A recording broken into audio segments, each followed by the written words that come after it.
Hi everybody, good evening. My name is Alan, and on behalf of the crew I'd like to welcome you to another edition of Bridging Heaven and Earth. This has been a really extraordinary week. I mean, just so many things seem to be happening in the world. I mean, I've been getting calls from just all over the world and the country, just expressing their the turbulence that seems to be going on in people's lives. And I know that we all have to band together now and really come into an experience of oneness and love to deal with the changes in the world. There's fires, there's earthquakes, and yet internally we can have an experience of love where that overtakes all the other experiences, and we can really go through those experiences with consciousness and love. And tonight we have people with us whose lives are dedicated to bringing more consciousness and more love and more experience into their lives and everyone else's lives. The first guest, Terry Lynn Taylor, probably has done more than any person in contemporary society to bring the angel experience to everybody. I mean, she's written books that have sold over 1 million copies. Her first book, Messengers of Light, was one of the best sellers for a number of years. It sold probably by now over 1 million copies. And in those books, she brings the experience, the angelic experience, and makes it available to people. She's written The Alchemy of Prayer, and a new book's coming out, The Angel Experience, that again is Terry's hope and desire to bring that experience of love and that experience and the help of the angels, the angelic beings, the angelic realm into all our lives. And then we have with us tonight Peter Sterling, who is a master harpist. And you know how we love the harp music on Bridging Heaven and Earth, and he's just an extraordinary player. And he's a teacher of the harp, and he's just a teacher of life and love. And he has 2 albums out, Harp Magic and Gypsy Road. And he's going to play for us a number of tunes tonight, and we're just extraordinarily blessed to have Terry and Peter with us tonight. So please, whatever your life has been this week, this day, allow it to fade out. Allow the love to come in, the love that you're made of, the love that this show is about and really your life is about. And let the guest tonight really take us all into an experience of consciousness and love. So as we normally do at this time, join me in a meditation or a way, whatever way you know how to quiet and to come into your own space and your loving space. Please join me for a short meditation.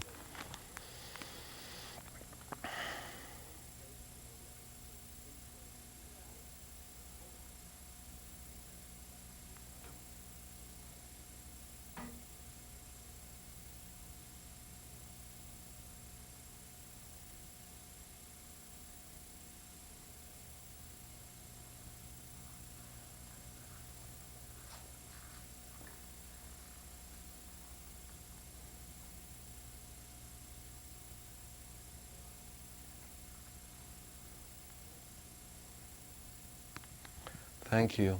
So just settle in, and for the next hour or so, just come with us on a journey into love. And we hope you're with us, and we hope we can experience, and we certainly hope you can experience. So we're going to begin tonight's show with Peter Sterling playing Upon the Wings of Angels. So please enjoy.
Thank you, Peter. That was fantastic. So we're on the set with Terry Lynn. Hi. Hi. Welcome. Thank So you. how did you begin to like open yourself to angels and make the angels experience so much part of your life? Well, it sort of happened, well, you know, I always believed in angels. I remembered angel experiences from when I was really young. I had a very important one when I was a teenager. I was driving too fast, and I mean really fast. And we were being really careless, and I went to put the brake on, which is really the wrong thing to do when you're driving too fast. And I saw my car starting to veer into oncoming traffic. And at that moment, it was like something took over the car completely. I wasn't driving anymore, and my foot came off the pedal, and everything was right. And at that moment, I had such a reverence for life. I thought, you know, this time, in fact, I made a joke to my friend. I said, you know, I think our guardian angels are working overtime now. So we had started to really pay attention to guardian angels in high school, like what can they do for us, you know, what are they like and everything. And I'd sort of forgotten about that, and around 1985, I was in school. I was taking a master's degree class in counseling, and I just started to take life too seriously. You know, I mean, I thought, what's wrong? You know, I'm doing all this stuff, I'm accomplishing things, but I'm not feeling good. No, I thought, what is it? So I thought, okay, time to go on my spiritual path, really get serious about it. Well, you know, when you try to get serious about something, it even becomes more of a burden. But during some of my writing, or some of my reading of spiritual books, and I had piles of them in front of me, I came across the saying, angels can fly because they take themselves lightly. And I just sat there for a minute, and it was like the room lit up. It felt like angels took over everything at that moment. And I thought, of course, you know, first of all, I'm taking myself too seriously. And secondly, I have help, the angels. You know, they're not there just to save us from car accidents. They're here to teach us how to be more human, how to really be spiritual. And so from then on, it just became a quest. I had to know everything about angels. Everyone that I ran into, I asked them, you know, what do you think an angel is? If you had an experience with one, and I started my own little research project. And part of it was that there really wasn't a lot of information. There weren't any contemporary books about that, so that kind of drove you to write the first book. Right. Well, what happened, I was living in Virginia Beach, where the Edgar Cayce library is, you know, so I immediately went there. I wanted everything they had on angels. I had stacks, again, but it was very scholarly, or it wasn't what I was feeling. I thought, no, I know. It wasn't from the heart. No, there's something more here. You know, I know the angels are not just this or that, so I was joking one day, and I said, you know, I can't find the angel book I want. I should just write one. And my friend said, do it. I said, well, no, I can't write a book. He said, why not? Yeah, what's to stop you? Yeah, I thought, wow, you know, I've been keeping a journal. I've talked to so many people. I've been doing these little practices with the angels and keeping track of my own spiritual progress. And I sat down with that idea and came up with a proposal, just from what I had already, you know, experienced. And right away, as soon as, I mean, did the first publishing company say that's a great idea, or did you have to go through any struggle in that? Well, it was funny. I put myself sort of through a struggle. I had somebody from the beginning who was an editor at a pretty well-known publishing company that does kind of very spiritual books, kept saying, I'd love to see your proposal. And I thought, oh, he can't mean that. You know? So I had, want to publish me?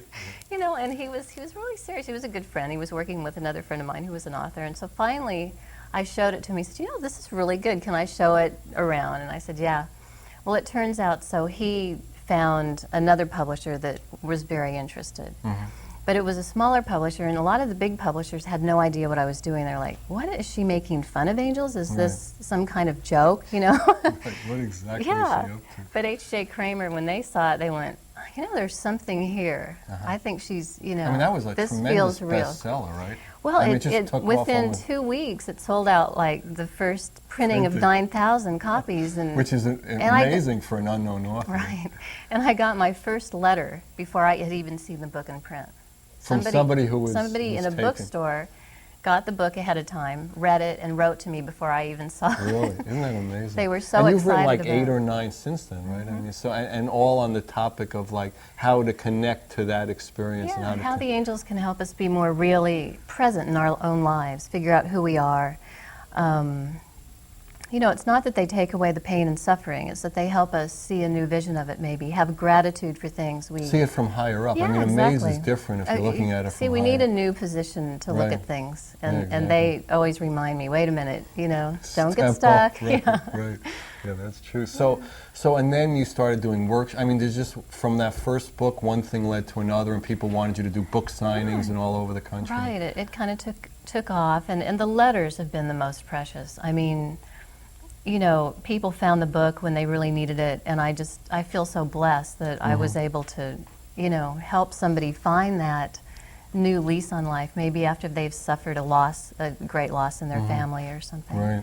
And the letters just amaze me. Sometimes I'll forget, and I go to the mailbox and I open a letter and I went, wow, it's so profound, I think. What problems do I have? Right. Yeah, And I start to, feel kind of like, oh, this and that. Life is so hard, and then my perspective completely changes. Right. It's such a blessing. Yeah, I mean, the same thing happens. I mean, we get calls about the show. I was saying that earlier because this is the last show of the season, so we were talking about, doing the next season and stuff like that. And we get calls from people who like paralyzed, and they just wait for the show. And it's like, and I'm bummed out by some idiotic thing that I got going. But then it reminds you, it's so probably the whole thing wonderful. is for us. Yeah, right. So we get letters and cards like that. So how has it really like changed your life? Has it brought you into like a deeper experience of knowing yourself and bringing love? Yeah. I think before I thought the spiritual path was becoming spirit only. I couldn't have anything of this earth. I have to, eat a certain way and everything. But from a gruel bowl more. Yeah, Right. But I think the angels taught me that no, there's other parts of us. We have a soul, we have a heart. We're human. We're here for the human experience, and we can do that a different way. It doesn't have to be so burdenous, and it's about joy. It The really human is about experience is joy. about joy, learning joy. Right. And that's Yeah, but really, joy is birthed from pain too, just like labor pain with a birth of a child. You get that joy, but there's something you have to do first. And I feel like the angels are co-creators with us. They don't say, okay, I'm going to do this for you, but I may help position you to where you can do the work, and it will go a little easier. You'll take it a little higher. And I've found that. It's not like things are all of a sudden easier. It's not that each book I write is all of a sudden, just no problem. Right. I go through a lot of interesting karmic things when I write a book.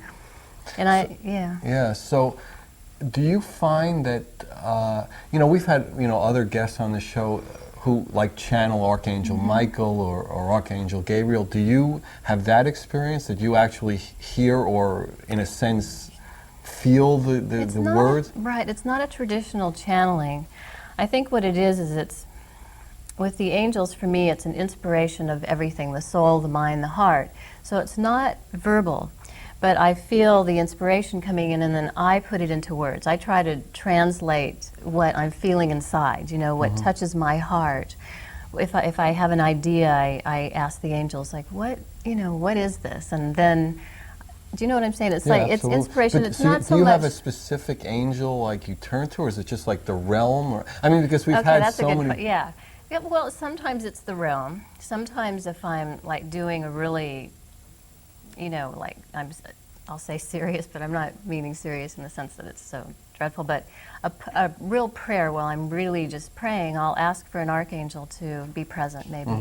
Or not be present with me, but I'm saying that there's To some have that presence. energy, consciousness. Yeah, to and work again, with it's you. not that I feel that I'm channeling words, but when I'm praying, I can sometimes feel an impression behind me of an incredibly large angel.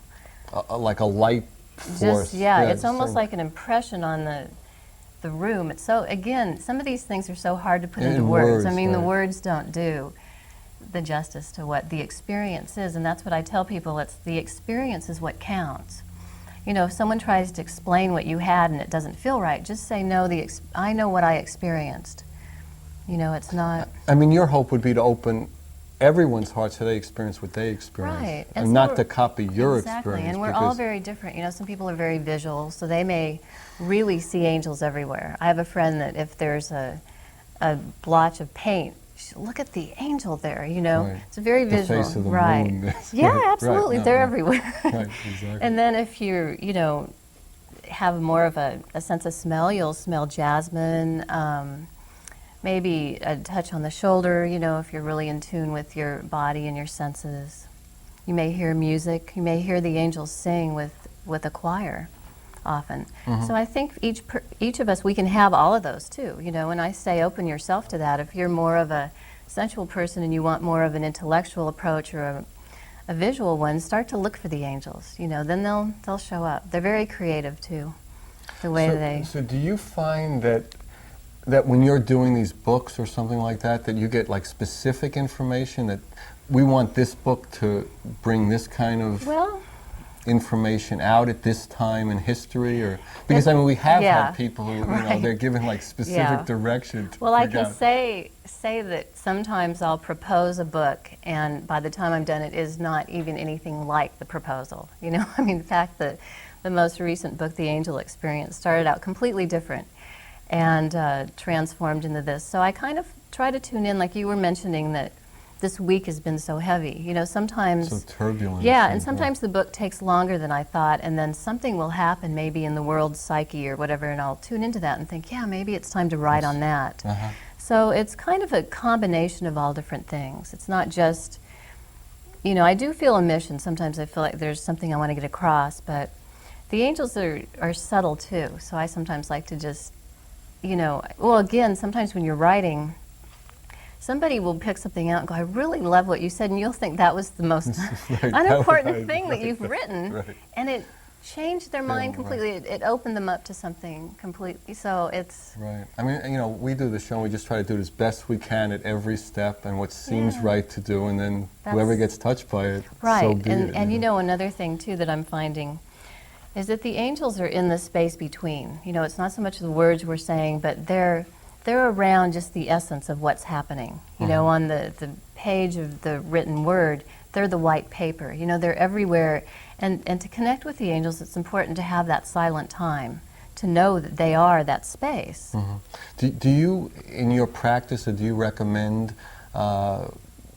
that people do some form of meditation or quiet time or something like that? I think it's real important. I don't think you have to take it real seriously and meditate a certain time every day, unless you want to do that. That's fine. But I think it's real important, and I think prayer too. You know, I've written a book on prayer, and I sometimes forget how important it is. And I called the prayer book The Alchemy of Prayer because I think it doesn't just change a situation, it changes your chemistry. You know, you're doing inner work when you pray. And it's a humbleness that is different and a non-knowing. I mean, so much we were in trouble because we think we know everything. You know, but I say and we give over, you know, we give a situation over and we still want to control it a little bit. But if we've actually said a prayer, we're making a very powerful, you know, devotional it's statement. A vibration of openness. Absolutely. And it's, again, the words aren't so much. It's what comes from our heart. You know, the angels, God, they hear our heart. We think we're saying a certain thing. The we desireless think desire. Yeah. You know, or we think we might words. want something. We're praying for this or that, and they know what we really need and what we want and what our destiny is. So. I mean, in a way, I mean, we all just want love. I mean, unconditional love. I mean, we want to feel love and connected, and there's really only one way to do that. I mean, we try all the other things in the human form, and not that they're not beautiful and fun and wonderful, but they're not going to provide that experience, and that's the human condition, you know. Yeah. I often ask people, just sometimes if, you know, I'm talking to people, what do you think this life is really about?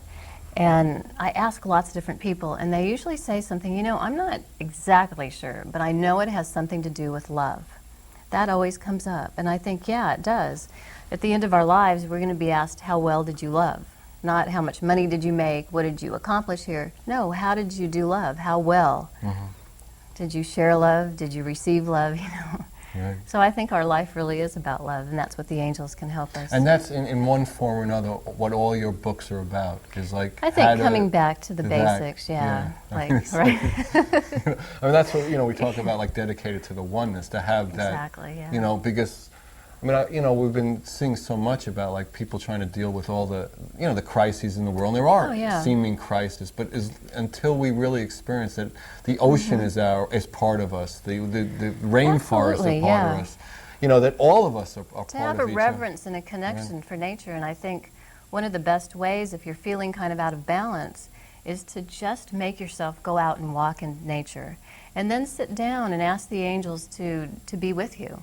and then look around, look up in the sky, notice the sky often, because they may like have a cloud painting they want you to see, and your whole consciousness changes and it helps to center you. And all you have to do is go out and walk, you know, just to be out in the elements. Yeah, just any way to get out of yourself, and that's really a right. great way. I mean, it's just, I used to have this friend who used to talk about, you know, she needed a vacation. I used to think all she needed was a vacation was from herself. I know. We wrote a meditation about that in Angel Wisdom, taking a vacation from yourself. Right, I mean, it's so clear is that you're your own problem. Oh, listen. That's We should maybe start a vacation. A package, yeah, like a cruise to get away from yourself. You have to go under a different name, you know, That's not a leave your bad credit idea, cards right? behind. It's an interesting thing. Because, I mean, really, that's the problem. Is like, you know, Yeah. I mean, I was saying to somebody the other day that, you know, I'm starting to get sick of myself and all my creations. You know, it's good that you know, that we're taking a break for the show. It's just a start, you know, you can feel it. It's like it was time to do that. You know, and it's not our fault. I mean, we're stuck here, right, as ourselves. In the physical, so, right. You know. Yeah, and everybody We seems could- to relate to us. And that's why, you know, like throughout a lot of traditions, spiritual traditions or shamanistic traditions, you know, it's like to erase your personal history. You know, to like not be the person, you know, you've been all these years. I mean, you want to do that. I mean, that's in a sense what being born again Well, is. yeah, and it seems, you know, I was talking to a friend the other day, and she was describing what she had done in the last 5 years. She said, you know, it's like I've lived about 3 lives. Yeah, it's really Just compressing. the things she's gone through, you know. I think that's And true so for we a lot do. of people. We look back and we're going, that was another life, even in this life. So. Do you feel like coming into this, like the millennium, the year 2000, do you think that that's encapsulating everything and speeding things up and causing, you know, the cleansing to be faster? Or? I think all of that, you know, I think that we're all connected, and I think that the collective psyche knows the year 2000 is coming. You know, so there's a lot of things happening, and we're seeing weather changes, and we can't deny these things.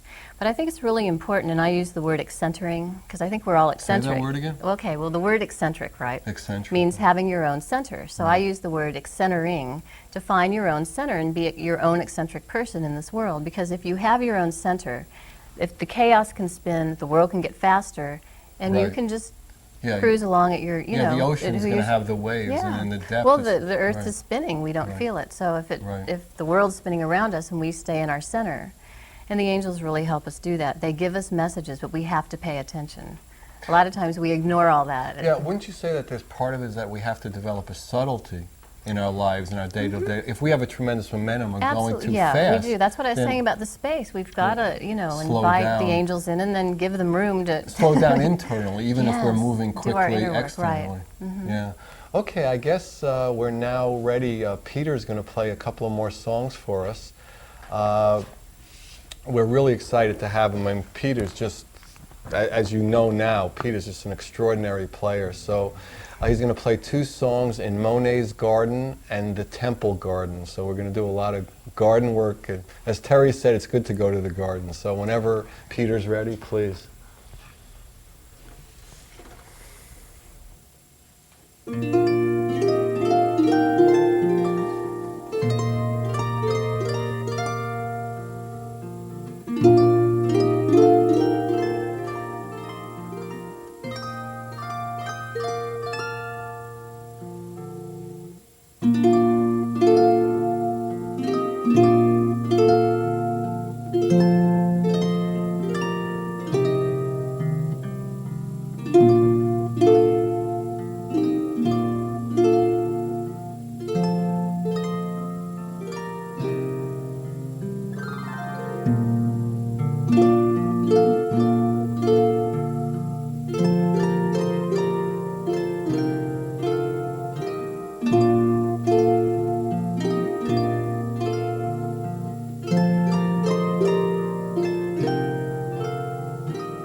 Wow, thank you, Peter. That was fantastic. Isn't that Beautiful. incredible? Yeah.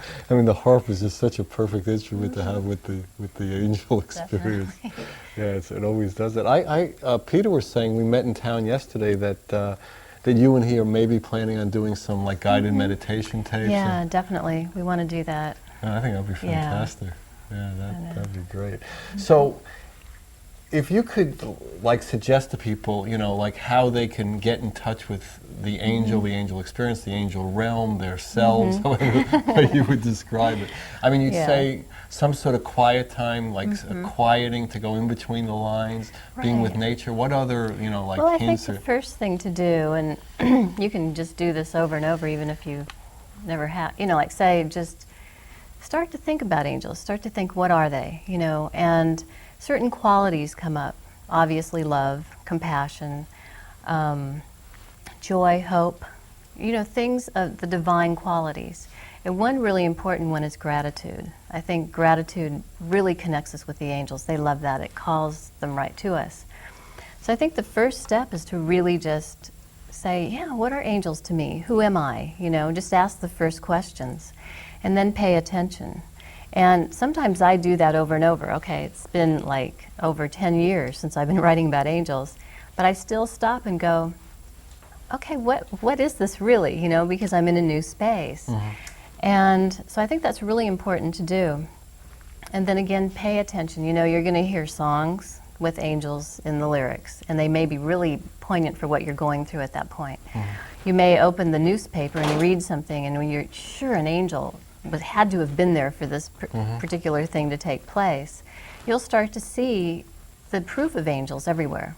Do you know what I'm saying? Like, so just open your heart and your mind to the possibility first, and then you'll be guided. Let the angels guide you to know who they are, and then they'll help you find out who you are too. in the right. So, process. I mean, and how would you suggest to people that that openness and that gratitude becomes more part of their lives, like as an initial step? Well, I think it's something you have to really focus on. Maybe if you want, write it on a card. You know, do something to remind yourself. I think writing, and of course, because I do it, is a really good thing to do. You know, just sit down and maybe write about your feelings in the moment. Well, how could an angel help me through this? And just start to explore. Write about anything you can, you know, come up with, because you'll discover. Then you'll have on paper, it's like, wow, you know, I didn't know everything was so profound here or something. You might really get a key into a block you have in your psyche or something. So I just say, just really be brave, to have the courage to ask the angels and then go where they want to take you. You know, they're going to bring fears. They're not going to bring fear, but you're going to have Encounter you're going to, thank you. You're going to encounter fears. I know. They'll be there with you. But, you know, it's not like all of a sudden, like, again, the path isn't just open and easy. We have little fears that hold us back a lot. And so they help us get the courage, just even if you can take one fear each day and go past it. You'd be amazed. That's what I wrote a book called Angel Days, and it's a weekly journal, and you keep track of your goals each week and your prayer requests. And I did it basically so people could write down where they are in that moment, and then write about their week, and then go back 3 weeks later, and you can't believe how much you've actually gotten through. Wow. You know, Yeah, even little simple things. You might just write down, I really want to do this. And then you'll forget you've done it, because you've done it, it's gone. But if you have it, you know, journaled down, and you can just use any journal. But I would say, you know, really keep track of what you're working on. Make it a practice, a discipline. Would you say there'd be, because one of the things, I mean, if I had to say two things that I thought would be important, one would be meditation, one would be what I would, you know, just to use words that we use in the earthly body, like holy company, or be around people who are making that same effort and striving for that and all that. That helps too, but I'll tell you that, again, the angels are creative, so you may think, you know, don't discount someone that you don't think is spiritual, because they could probably teach you a lot. I mean, the angels like to show up in places you never would expect them. Even in this crew, you think? I think so. Oh my God. No, we have quite an eccentric bunch of this crew. Yeah. Good. Well, the angels love that. Right. They must love this place then. So where do you see yourself going? I mean, just when you were talking, I mean, do you have a calendar that has like, you know, like daily sayings? I mean, has anybody asked you to put something like that out, or that they can write something and you can, you know, something like that? No, I'm working on a book right now, actually. It's a sequel to Angel Wisdom, which is daily meditations, just daily thoughts about changing our perspective on things. And the one we're writing now, it's with a co-author, Mary Beth Crane, it's called Angel Courage. And what we're doing is we're taking everyday trials, or maybe not so everyday, but just trials we face, and then talking about how to get the courage, you know, to look at it differently, and to how do the angels help us through this. So we're kind of approaching the problem first, and you know what I mean? Like, so it's, we're Well, that's a lot of times what humans encounter. Yeah. Is I have this problem. Right. How So do I each do day is a trial, and you read, you know, so we're in the middle of that right now. So, and how do people get the courage? The same ways we've been talking Well, about. I think we really have to pay attention. You know, we can't go to sleep on it. We can't say, oh, I'll deal with that tomorrow. There may not be a chance to deal with it tomorrow. You know, if it's there, present, sit with it. Sit with your pain, because it'll change. It doesn't, you know, tomorrow's another day. Right, if you shine light, if you're conscious of it and separate from it, already it's not you and it's changed. Right, and if the angels are there with you and you're looking at this pain, you know, it's not going to just go away instantly, but you will learn something from it, and you'll learn how to stay with these things. And then each time, you'll have more consciousness and more insight in how to get to that point again without avoiding. So in some way, you know, it's interesting because so many guests come on and there's so many books, and it's all in a way to experience love, to be in the moment. Yeah. You know, in the moment is where we live, and the only place we live, and all the tools It's hard not to are. be in the moment. Right, it's hard to experience love if you're in, you know, not in the moment, because that's the only place you're alive. So in a way, all your experience is to help yourself and others come into that moment, come into that consciousness. Right, and be present with it regardless of what's going on, whether you like the situation or you don't. And if you're honest about that, you'll find things you do like, or things you learned, or you'll look back and you'll say, the angels have so much wisdom, thank God that didn't happen, you know, or you'll see that there is such divine workings in your life. Yeah. That it actually was every all day. perfect. Oh, absolutely, and in subtle ways that you wouldn't even expect. But if you start to pay attention more, you'll start to understand that it's the angel experience isn't out there. It's just, it's always right here, because the angels are here with us in our human experience. Yeah, there's working no with us. separation No. in a sense. I mean, it looks like we're separate from all others. It looks like we're Well, yeah, separate. and there's a lot of things going on with us, even when you and I are here talking. But there's things happening in our psyche. The angels are doing things. You know, there's a lot going on than meets the eye. Right. I mean, if we think that, you know, all that's happening is... I mean, you know, it's interesting because a lot of times I'll say to people, you know, we're hurtling through space on a ball. What's reasonable? Right. I mean, you know, the whole experiment, this whole thing is so completely beyond absurd, reason. Right? I mean, it's so beyond it is. reason. It doesn't make sense. It shouldn't even be working. Well, I mean, it's working right, because... if we are logical, we'd say, right. You know. But I mean, so why do we have to expect everything else to be reasonable? And then we can start giving ourselves to the infinite. That's the creative way, too. You know, I mean, if you're going to try to be logical or intellectual about creativity, you'll get to a certain point. But if you just let go and let the angels guide you, it's still you doing it. I mean, you're creating the physical creation, but the angels are really guiding you into places that you know, wouldn't have thought of. And it's not about just the mind. It's again, the soul, the heart, the spirit, all kind of having their own say. Sometimes if we only let spirit go, we're missing the soul, which the soul says, no, wait, you have to be doing this and that, you know, you have to be here now, kind of thing. The spirit wants to fly off and avoid not everything. having human body. Right, exactly. Such a heavy do we pain have in to the do ass this? sometimes. Yeah. Yeah, it is. Sometimes it's like, golly, what a thing. So, do you find that, in a sense, like the angels are an emissary of God? I mean, so, in your experience, do you have a direct God, you know, like leapfrog your angel helpers and you know, like being helped by God? I mean, how do you experience that? Well, I think since God is such a vast concept, and I wrote about this in The Alchemy of Prayer, that, I think there's sometimes it's good to think of God as a father, a very personal entity, because that way you feel sort of comforted. But there's other times I think we need to stand back and have a bigger perspective, and so God can be the Great Spirit, very impersonal almost. But the angels are always personal. They're always there with us, and I think one of the things I've noticed in letters is that people have said, the angels make me feel closer to God. I always thought I needed religion. I thought this was so scary if I did something wrong, But the angels kind of make God so much more of a direct experience. There isn't. It's like a philosophy. It's a way of life. I call it a consciousness that once you're touched by it, you're never the same. Right. You can try to close off to it, but it's. Well, for one thing, it feels better. Well, of course it does, yeah. So it that does. really makes but an even if impression. you try to ignore the angels and say, oh, I can't do this anymore, I want to not be conscious, that's too late. Once you've entered the quicksand, Right. you're in it, Yeah. right? No, sometimes it looks like we're backsliding on all this. I used to know these, I forgot the religion, they always talked about backsliding. Yeah. But they always, they put out that, the meatless meat or whatever it is, like the Seventh-day Adventists, and they talk about backsliding a lot. Right, if you... Right, you're always backsliding, but it never seemed to make any sense to me, it's like... I know, because it's an ongoing process, and we each have our own, lives to deal with. Right.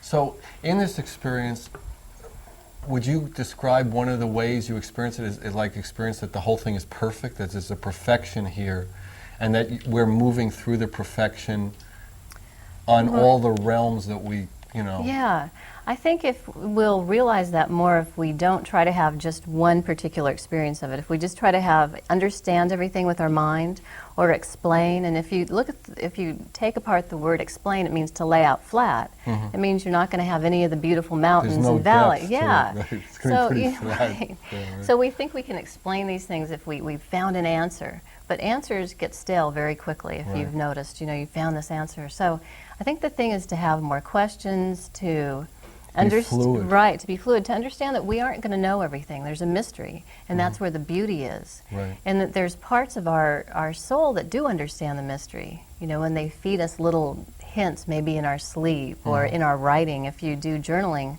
you'll discover so many aspects of yourself. So, are you planning to take this new book and travel all over the world? Hopefully, yeah. And when is that coming out? It's coming out in August. August. Yeah.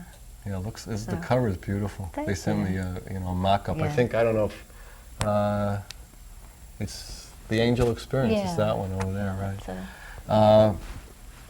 So, do you go, what is your experience about traveling the country? Are more and more people becoming open to it? Oh, yeah. Especially it's interesting, the letters I get from all over the world, and they're all the same. We're so similar. We may live in different places, but we experience the same things. And our experience of the angels, it's really a common ground. It's love, it's hope, it's peace, and it's learning to be compassionate. It's learning how to love a little better, or get outside of ourselves a little more. And but it's fun, and one of the best places I've been is Texas. I don't know what it is, but I've gone there a few times, and people really just get it, It's something about, and they get together, they'll have conferences, and people show up for them, and it's really wonderful. Have you experienced that people, bring it into their particular religion or faith, Absolutely. and that, in a way, narrows their experience of it, or limits? Oh, I see what you're saying. No, actually, I think it expands. What I've found from the letters and the people I've talked to is that the angels are pretty much present in every world religion in some form or another, and even in the Native American beliefs. So I think what happens is when people bring the angels into their own religion, they have a much more expanded way of thinking about it, and it does expand for them, and it's not so rigid. They can still be part of their religion, but they feel more connected, I think, to God and more connected to what's happening. So I've seen just, from the letters and stuff, people really doing great things by just bringing the angel consciousness into their religious beliefs. I was, meeting with a reverend of the Catholic Church today, and he gets in a lot of trouble with the bishops and all that because he says not only does he believe in Jesus, he believes in Krishna and Buddha and Muhammad. Yeah. So I mean, Well, but a lot of bishops and well, those can really, the Buddhist system is really an educational system. It's not so much a religion, but it's something to help us understand life or understand how to treat each other better. So, I mean, we can all use Buddhism in whatever we're doing, to a certain well, I mean, point. theoretically, they all led to love, and they all led to an exactly. experience of Right. where there is no separation. Yeah. I mean, see, the problem that sometimes happens with religions throughout history is you have holy wars. Because my way of doing it, my way of representing angels or experiencing angels is the right way, and yours is, not only the wrong way, but the way that, is going to lead people into hell. Right. And worse. That's the word. They'll have to be on the show. Yeah. No. Right, so be careful. No, so, I mean, see, I like in my experience with religion, sometimes it's a narrowing process instead of an expanding process because it plays one off against the other. Yeah, well, I think what happens too, and what you're talking about is when you narrow yourself, your experience of real life doesn't fit what the beliefs are telling you it's supposed to be. So you have a real conflict in your psyche. So if you're stuck with all these beliefs and all these answers you think are real, but real life doesn't fit into them, that's when people start to go nuts. They can't get out of that to have some sort of alternative way.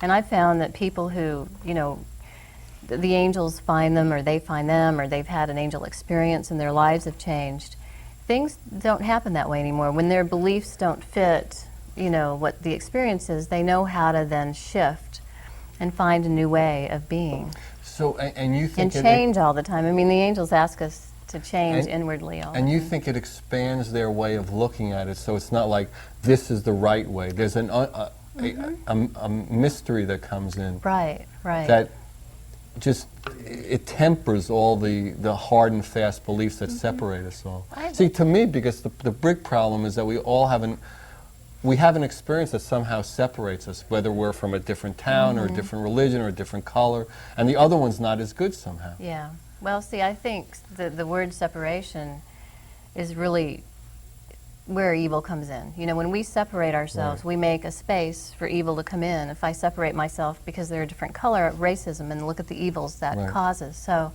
whenever we do separate ourselves from anything, from nature, we destroy it, right? Right. We're not experiencing that as part of us. So that's where the problem comes within that separation. All right. Well, I guess, the show's coming to an end again. I mean, it's just been a really wonderful show for me, and I'm just really excited about it. So, I hope you enjoyed it. I want to thank Terry, and I want to thank Peter, and, come back. We're going to be on, in every city, we're going to be on consistently when we're on now. So good night. God bless you. Watch the show. Thank you.